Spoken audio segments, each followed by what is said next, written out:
Police এখানে সাহায্যকারী শক্তি হিসেবে নিউট্রাল আছে এবং সরকারকে সহযোগিতা করছে না, করবে না। বেনজিরের কথা মতো আওয়ামী লীগ যদি অর্গানাইজ হতে পারে, এগিয়ে যেতে পারে, পুলিশ সেখানে তাদেরকে প্রোটেকশন দেবে। এর চাইতে যাকে বলা হয় ভয়াবহ, ডক্টর ইউনূস সরকারের জন্য এর চাইতে ভয়াবহ ভয়ঙ্কর কথা আর হতে পারে না। এই জাহাঙ্গীর তিনি এই সময়টিতে গাজীপুর এই ঘটনাতে টেলিফোনে তার একটি বক্তব্য ভাইরাল হয়ে গেছে। তিনি যে কথাটি বলেছেন যে আমাদেরকে যদি দিনের বেলায় এই ঢাকা রাজধানীতে এবং গাজীপুরে যদি ঘুরতে দেয়া না হয়, বাংলাদেশে যদি ঘুরতে দেয়া না হয়, তাহলে আমরা এমনভাবে সংগঠিত আছি এবং আমরা সিস্টেমেটিক ওয়েতে, সাংগঠনিক ওয়েতে গা ঢাকা দিয়ে আছি, কিন্তু যে কোনো অকারেন্স ঘটনার মতো শক্তি এবং সামর্থ্য আমাদের আছে। কাদের সিদ্দিকী সাহেব বলেছেন যে শেখ হাসিনার যে পরিণতি হয়েছে তার সাথে আরো অনেক জঘন্য পরিণতি হবে ডক্টর মোহাম্মদ ইউনূসের। আপনাকে যদি একজন ইউটিউবারের কথা শুনতে হয়, একজন ফেসবুকারের কথা শুনতে হয়, একজন আপনার নাতির বয়সী ছেলের হুমকিতে যদি আপনার হাঁটু কাঁপে, আপনি ওই সিংহাসনে কিভাবে বসে থাকবেন বলেন? এটা তো ঠিক না। আপনার কথা যদি আইজি সাহেব না শুনে, আপনার কথা যদি সেনাপ্রধান না শুনে, আপনার কথা যদি এসপি সাহেব মুভ না করে, আপনার কথা যদি একটা থানা না চলে, তাহলে শুধু শুধু ওখানে বসে থেকে আপনি কেন আপনার সারা জীবনের অর্জন নষ্ট করতে যাচ্ছেন? শেখ হাসিনা দুটো বাড়ি ভাঙা, আর এখন যদি সারা বাংলাদেশে 1000 এরকম বাড়িকে মাটির সঙ্গে গুঁড়িয়ে দেওয়া হয়, আগামীতে ধরে নিতে পারেন যে 10,000 বাড়ি এইভাবে ভাঙবে। সেটা 1 দিন পরে হোক, 10 দিন পরে হোক, 10 বছর পরে হোক। সম্মানিত দর্শক, আপনারা জানেন যে এই মুহূর্তে বাংলাদেশে মব জাস্টিসের নামে কি হচ্ছে। বঙ্গবন্ধুর বাসভবন 32 নম্বর ভেঙে চুরে গুঁড়িয়ে দেওয়া হয়েছে এবং এটি একটা রীতিমতো উৎসবে পরিণত হয়েছে। কারা করেছে, কিভাবে করেছে, কাদের আহ্বানে করেছে এবং এটির পরিণতি কি, সেটি বলার আগে যেটা বলিনি সেটা হলো আওয়ামী লীগের যে রাজনৈতিক থিম অ্যান্ড থিওলজি, এটিকে আওয়ামী বিরোধী লোকেরা আওয়ামী লীগের কিবলা বলে থাকেন। অর্থাৎ এই 32 নম্বরকে কেন্দ্র করে আওয়ামী লীগ রাজনীতি করে। কাজেই আওয়ামী লীগকে যদি ধ্বংস করতে হয় তাহলে এই কিবলা ভাঙতে হবে। এখন এই কিবলা ভাঙার জন্য যারা সফল হয়েছেন, যারা ভেঙেছেন, তাদের যে উল্লাস, তাদের যে ঈদের আনন্দ, তাদের যে যাকে বলা হয় উদ্দীপনা, এটি রীতিমতো বাঁধ ভেঙেছে, সেই চাঁদের হাসির বাঁধ ভাঙার মতো। এবং তাদের মধ্যে একটা আত্মবিশ্বাস এত প্রবল থেকে প্রবলতর হয়েছে যে যেখানে বঙ্গবন্ধু শেখ মুজিবুর রহমানের বাসভবন, যেটা ভাঙলে বাংলাদেশে কিয়ামত হয়ে যাবে এবং যেটা হাত দিলে আওয়ামী লীগের লোকজন রীতিমতো সারা দেশে আত্মহত্যা করবে, এরকম অসংখ্য রকম ঘটনা। যখন সেই বাড়িটা ভেঙে ফেলা হলো, একটা একটু শব্দ হলো না ঢাকা রাজপথে। দ্বিতীয় যে ঘটনাটি সেটি হলো যে এই বাড়িকে কেন্দ্র করে যারাই কথাবার্তা বলার চেষ্টা করেছেন, অভিনেত্রী শাওন, তাকে আটক করা হয়েছিল, আবার ছেড়ে দেওয়া হয়েছে। এবং আপনারা সবাই জানেন যে প্রয়াত হুমায়ুন আহমেদের স্ত্রী শাওন বর্তমান সরকারের সবচেয়ে প্রভাবশালী যে উপদেষ্টা রয়েছেন জনাব আসিফ নজরুল, তার সম্পর্কে শাশুড়ি। কিন্তু সম্পর্কে শাশুড়ি হলেও আসিফ নজরুলের যে স্ত্রী শিলা আহমেদের সঙ্গে শাওনের সম্পর্ক ভালো নয়। আর হুমায়ুন আহমেদের প্রথম স্ত্রীর গর্ভজাত সন্তান যারা আছেন তাদের প্রায় সবার সঙ্গে শাওনের দাকুমড়া সম্পর্ক। তো সেই অর্থে শাওনের সঙ্গে আসিফ নজরুলের সম্পর্ক ভালো থাকার কথা নয় এবং আসলেও সেটা ভালো নেই। এখন শাওনকে যখন গ্রেপ্তার করা হলো তখন মানুষ খুব খুশি, আওয়ামী বিরোধীরা খুব খুশি এবং তাকে নিয়ে বিশ্রী রকম ট্রল করা হলো। আবার পরবর্তীতে দেখা গেল যে শাওনের সঙ্গে সঙ্গে তার যে ঘনিষ্ঠ বান্ধবী আর একজন অভিনেত্রী, তাকেও গ্রেপ্তার করা হলো, কিন্তু পরবর্তীতে দুজনকে আবার ছেড়ে দেওয়া হলো। এবং এই ঘটনার জন্য আবার সবাই আসিফ নজরুলকে দায়ী করছে যে তার হুকুমে এই জিনিসগুলো ছেড়ে দেওয়া হয়েছে। তারপর যেটি হলো, সারা বাংলাদেশে টার্গেট করে করে বিভিন্ন এলাকাতে মন্ত্রী মিনিস্টারদের বাড়ি ভাঙাচোরা করা হলো। যেমন ফিরোজপুরে সমর রেজাউল করিম নামক একজন মন্ত্রী ছিলেন, নিপাট ভদ্রলোক। তার এলাকাতে তিনি কি করেছেন না করেছেন, বাট আমরা ঢাকা শহরে তাকে একজন সজ্জন ভদ্রলোক হিসাবে জানি, যদিও তিনি এখন অজ্ঞাত স্থানে রয়েছেন। কিন্তু সেই মানুষটির বাড়িও ভেঙে চুরমার করে দেওয়া হয়েছে। আমির হোসেন আমুর বাড়িতে আক্রমণ চালানো হয়েছে, এমনকি তুফাইল আহমেদের বাড়িতে অগ্নিসংযোগ করা হয়েছে। তারপর আরো অনেক অসংখ্য বাড়ি ঘরে মাহবুব আলম হানিফ থেকে শুরু করে সাবেক রাষ্ট্রপতি আব্দুল হামিদের বাড়িতে, তার চাচাতো ভাইয়ের বাড়িতে, তারপরে অনেকগুলো রিসোর্ট, সেখানেও রীতিমতো হামলা চালানো হয়েছে। ফলে শুক্রবার দিন রাত্রি এবং বৃহস্পতিবার দিন রাত্রি, এই দুটো রাত্রিতে সারা বাংলাদেশ রীতিমতো আগুনে থরথর করে কেঁপেছে। আর সেই আগুনে একটা বিশেষ পক্ষ বা বিশেষ গোষ্ঠী ভীষণ রকম উল্লাস নৃত্য করেছে, আর অপর পক্ষটি কেউ রাগে, ক্ষোভে, ক্রোধে, যাকে বলা হয় জিঘাংসায়, তারপর সে প্রতিশোধ স্পৃহায়, আবার অনেকে ভয়ে থরথর করে কেঁপেছেন। তো এরই মধ্যে যেটি খবর এলো সেটি হলো গাজীপুরের একজন মন্ত্রী ছিলেন আকম মোজাম্মেল হক। তিনি মুক্তিযোদ্ধা বিষয়ক মন্ত্রী ছিলেন এবং সরকারের মন্ত্রীদের মধ্যে সবচেয়ে যাকে বলা সিনিয়র মন্ত্রী ছিলেন। তো তার বাড়ি ভাঙার জন্য কে বা কারা গিয়েছে, বা বাড়িতে লুটপাট করার জন্য কে বা কারা গিয়েছে, এখানে বিপরীতমুখী কথাবার্তা শোনা যাচ্ছে। তো এখানে যে গুজবগুলো ছড়িয়ে পড়েছে সেটা হলো সেই বাড়িতে যারাই আক্রমণ করতে গিয়েছে বা লুটপাট করতে গিয়েছে তাদেরকে এলাকাবাসী গণপিটুনি দিয়েছে। কেউ কেউ বলছেন, প্রচার হয়ে গেছে যে ওখানে 3 জনকে একেবারে রীতিমতো গণপিটুনি দিয়ে মেরে ফেলা হয়েছে। এই ধরনের একটি গুজব ছড়িয়ে পড়েছে। আবার অন্যদিকে যারা ছাত্র জনতা, তাদের বক্তব্য হলো যে সারা দেশে যে মব জাস্টিস হচ্ছে বা জ্বালাও পোড়া হয়েছে, এটা মানে কিছু কিছু ক্ষেত্রে কেন্দ্রীয় সিদ্ধান্তে করা হয়েছে, খুবই সিস্টেমেটিক হইতে, দিনের আলোতে। সেখানে ভিকো মেশিন থেকে শুরু করে অন্যান্য যে মেশিনগুলো নেওয়া হয়েছে সবই করা হয়েছে। আবার অনেক ক্ষেত্রে দেখা যাচ্ছে যে ছাত্রদের নাম ভাঙিয়ে অনেকে এই চুরি ডাকাতির হাজানি করেছে। তো গাজীপুরে যারা সমন্বয়ক বা ছাত্র জনতা রয়েছেন তাদের মধ্যে হঠাৎ করে একটা দেশপ্রেম জাগ্রত হলো, এবং তারা যখন খবর পেল যে এরকম একটা ঘটনা ঘটতে যাচ্ছে তখন তারা ঐক্যবদ্ধ হয়ে সেখানে যাওয়ার চেষ্টা করলো। কিন্তু তারা সেখানে গিয়ে তারাও ভীষণ রকম বিপদে পড়লো এবং অনেকে পিটুনির শিকার হলো। ওই অবস্থায় তারা আইন শৃঙ্খলা রক্ষাকারী বাহিনীর সাহায্য চাইলেন। অনেকে আইন শৃঙ্খলা রক্ষাকারী বাহিনীকে, অর্থাৎ বিশেষ করে পুলিশকে টেলিফোন করে, তাদেরকে নর্মালি সমন্বয়করা এই সময় স্যার ডাকেন না, কিন্তু বিপদে পড়ে তারা স্যার ডেকেছেন এবং তাদের পা ধরেছে যে স্যার আপনাদের দুটো পায়ে ধরি, আপনারা বাঁচান। কিন্তু তারা নানা রকম টাল বাহানা করেছেন এবং এই দেশপ্রেমিক ছাত্র এবং জনতাকে উদ্ধার করার জন্য সেখানে যাননি। ফলে সেখানে প্রথম আলো রিপোর্ট অনুযায়ী প্রায় 15 জন সেই ছাত্র এবং জনতা গুরুতর আহত হয়েছেন এবং সেনাবাহিনী গিয়ে তাদেরকে মুমূর্ষ অবস্থায় উদ্ধার করেছেন। অনেককে সেই ব্যাটারির রিক্সায় করে এনেছেন, ভীষণ রকম বিশ্রী এবং অবস্থা। এবং তারই প্রেক্ষিতে ছাত্র জনতা, বিশেষ করে আন্দোলনকারী, তাদের হাতে ঘা লেগেছে এবং তারা এখন লং মার্চ টু গাজীপুর। আজকে আমি যে ভিডিওটা করছি এই সময়টাতে ফেসবুকে দেখলাম যে যারা শীর্ষস্থানীয় নেতৃবৃন্দ রয়েছেন তারা লং মার্চ টু গাজীপুর ঘোষণা দিয়ে গাজীপুরে আওয়ামী লীগের 14 গোষ্ঠী উদ্ধার করার জন্য তারা সেদিকে রওনা করবেন এবং সেই দৃঢ়তা নিয়ে তারা সেদিকে এগিয়ে যাচ্ছে। ফলে গাজীপুরকে কেন্দ্র করে একটি সংঘাত, অনিবার্য একটি সংঘাত, সেটা আমাদেরকে দেখতে হবে।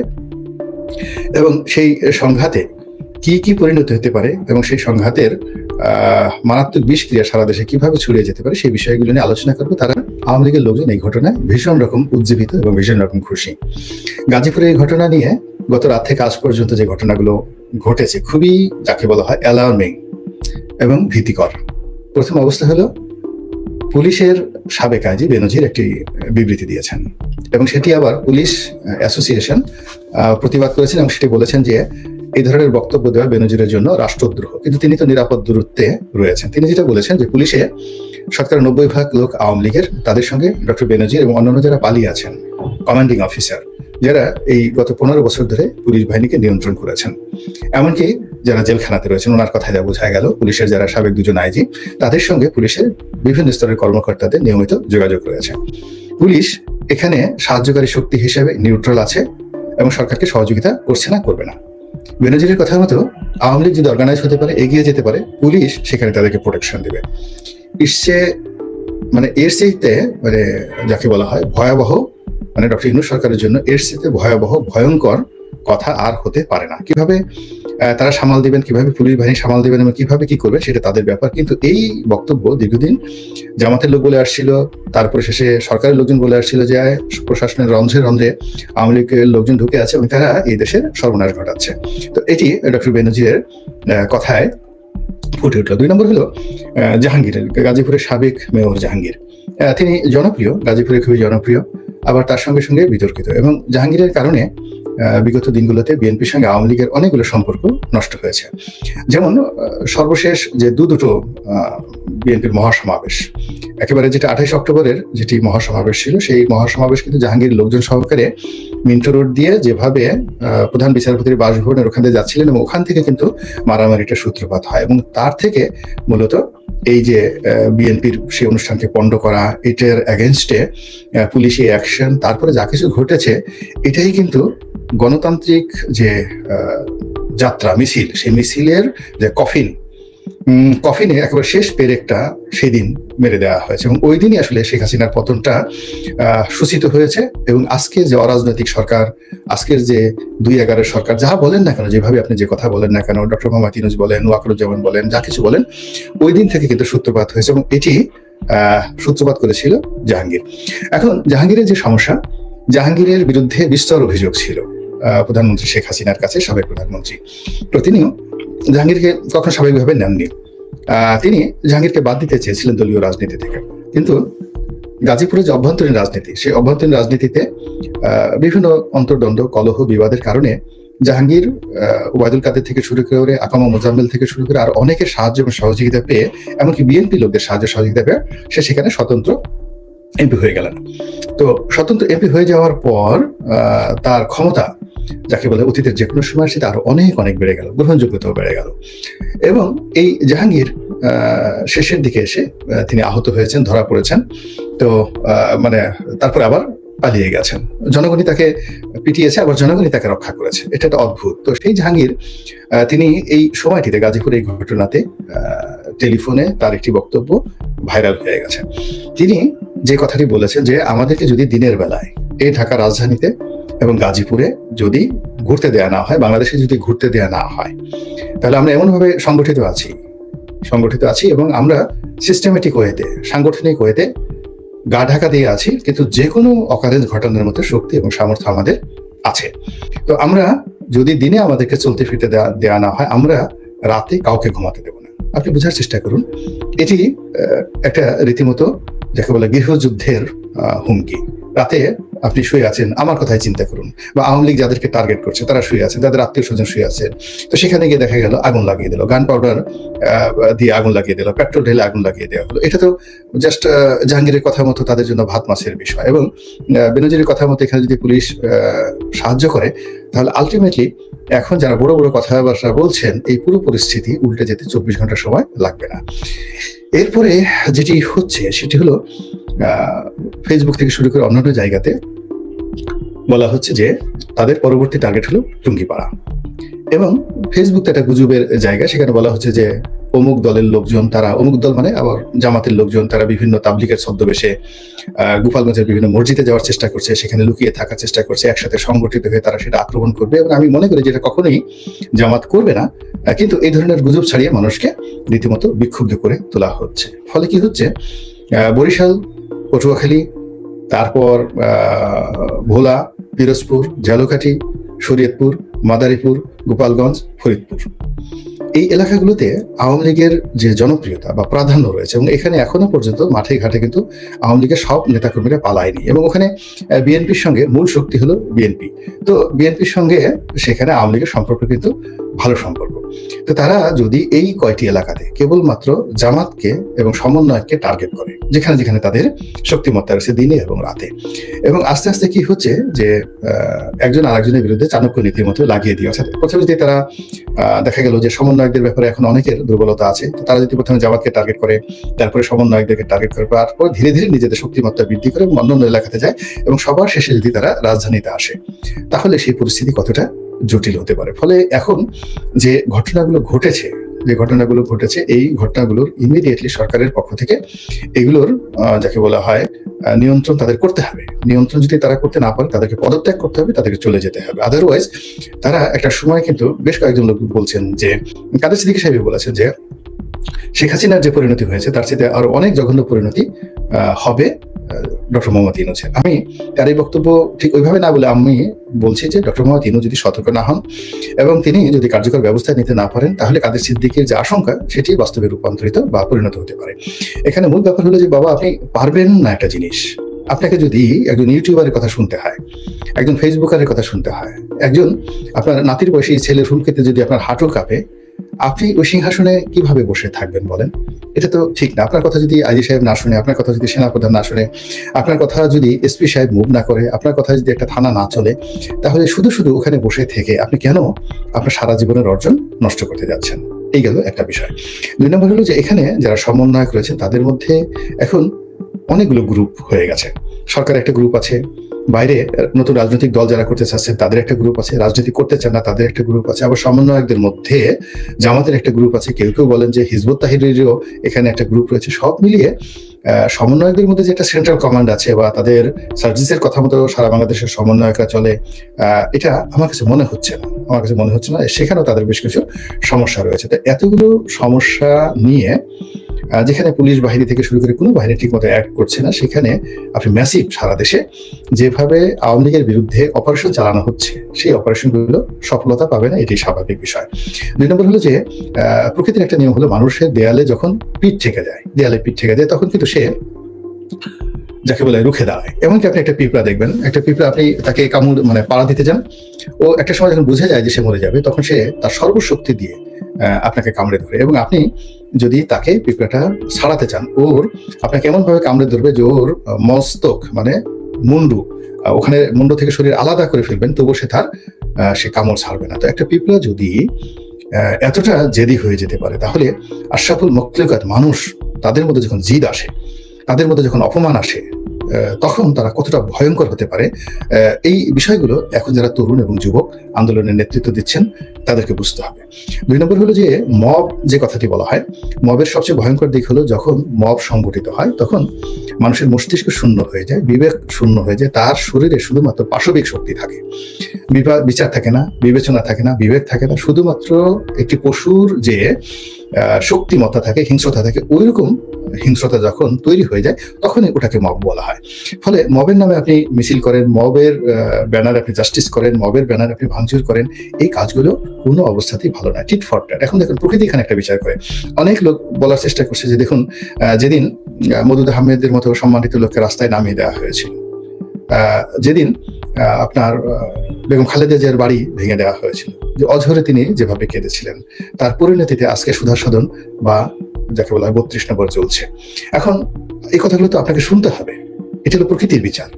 তো প্রকৃতি যদি সেটা ধরে নেন, সেটার বিচার হচ্ছে। আবার এখন আল্লাহ তো নিজে এসে ফেরেশতা পাঠিয়ে কোনো কাজ করেন না, তার মানুষ দিয়ে কোনো কাজ করেন না। আবার এখন আপনি সারা বাংলাদেশে যাদের বাড়িঘর ভাঙবেন, তো এই বাড়িঘর ভাঙার যে একটা সংস্কৃতি চালু হলো, এটা তো অতীত আওয়ামী লীগ করেনি। আওয়ামী লীগ হয়তো বেগম জিয়ার বাড়িটা ভেঙেছেন, তারপরে মওদুদ আহমেদকে বাড়ি থেকে উচ্ছেদ করেছেন, কিন্তু সারা বাংলাদেশে মির্জা ফখরুল সাহেবের বাড়িতে তো কোনোদিন একটা ঢিল কেউ মারেনি।